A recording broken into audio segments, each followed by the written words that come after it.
जमशेदपुर के सांची जेएनएसी से सांची थाना जाने वाली सड़क में एक स्कूटी पेड़ से जा टकराई। इस घटना में स्कूटी सवार 2 लोग घायल हो गए।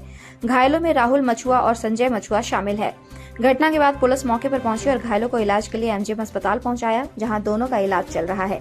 घटना में राहुल को ज्यादा चोट आई है, जबकि संजय को हल्की चोटें आई है। मिली जानकारी के अनुसार स्कूटी राहुल चला रहा था, जबकि संजय पीछे बैठा था। मौके पर पुलिस वाहन जांच की तैयारी कर रही थी, तभी दोनों स्कूटी पर सवार होकर पुलिस से बचते हुए भागे और पुलिस को पीछे मुड़कर चिढ़ाते हुए जा रहे थे। तभी अचानक स्कूटी पेड़ से जा टकराई। फिलहाल दोनों का इलाज चल रहा है।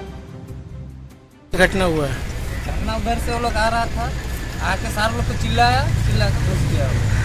मतलब किसको कौन सा लोग को चिल्ला? चेकिंग चल रहा था। अच्छा, चेकिंग के दौरान? हाँ, वो लोग चेकिंग चल रहा था। शुरू भी नहीं हुआ था, वो लोग आके खड़ा था, शुरू भी नहीं हुआ था। जैसे वो लोग पार हो गया ना, सार हम लोग पार हो गया बोल के पूरा बाई में था। हाँ, 3 आदमी था कि 2 आदमी था? दो आदमी था। हाँ। हेलमेट यहाँ पर 3 ठो दिख रहा है। लादने वाला हमको लग रहा है किसी का हेल्प किया ना, कोई छोड़ के चल गया। हेलमेट कोई पहना नहीं था? नहीं, पहना नहीं। हेलमेट नहीं पहना वो लोग ने।